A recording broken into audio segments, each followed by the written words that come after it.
यसपालि टोसीमा कार्कीलाई भोट हाल्ने घन्टीमा हाल्ने है।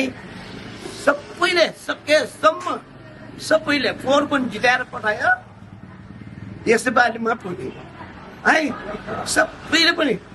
उहाँ चाहिँ एउटा अलिकति सबैले हेरिरहेको इलिजिबल क्यान्डिडेट जस्तो लाग्छ मलाई चाहिँ।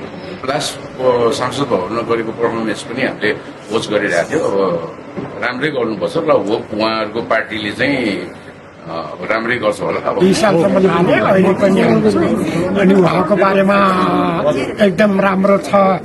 जनताको बारेमा मारिमेटी बल गर्नुभएको छ। त्यसमा हामी सम्मान गर्न चाहन्छौँ। अनि हामी जनतालाई पनि उहाँले धेरै सम्मान गर्नुभयो, मान मनिता गर्नुभयो, सबैलाई सिकाउनु हो। डाक्टर कृष्ण कार्की आजैले असल छविको व्यक्ति हो। त्यसमाथि डाक्टर सर्जन विद्वान मान्छे हो।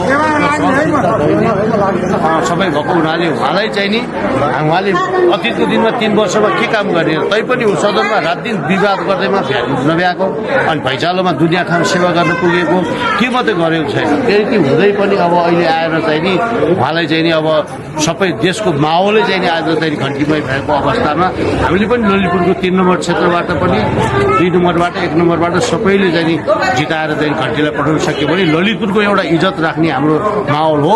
र यो देशमा चाहिँ नि यो प्रदेश सभा पनि उहाँहरूले हटाइदिनु भयो भने देशलाई चाहिँ अलि राम्रोसँग उ गर्न सकिन्छ। त्यसमा चाहिँ राष्ट्रिय स्तरको ठुल्ठुला चाहिँ समस्याहरू पनि चाहिँ अहिलेको चाहिँ मन्त्रीमण्डलले पनि चाहिँ धेरै राम्रो गरेको कारणले चाहिँ नि यो असल शासक भयो भने देश बन्छ भन्ने कुरा।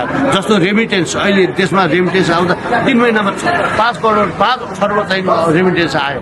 अब बेलामा चाहिँ त्यो रेमिटेन्स चाहिँ नि के अरे 3 महिनामा चाहिँ 4 खर्ब पनि नआउने हिसाब हुन्थ्यो भने अहिले यसरी गरे उहाँले असल नेतृत्व भयो भने देश बन्छ भन्ने कुरो हामीलाई चाहिँ विश्वस्त छौँ। त्यसले गर्दाखेरि त्यो रासोपाको जित हुनुपर्छ। त्यसमा पनि हामीले टोसीमा कार्की आफ्नो टोलको इज्जतको लागि पनि हामीले जिताएर हुनुपर्छ र उहाँले काम गर्न सक्नु भएन भने हामी भन्न सक्छौँ।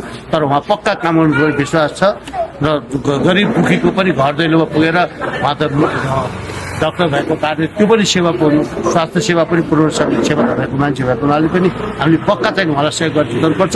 हामी सबैजना चाहिँ एकदम राष्ट्रिय चिन्तन लिएर उहाँलाई सहयोग गर्नु यति भन्दै मेरो धन्यवाद।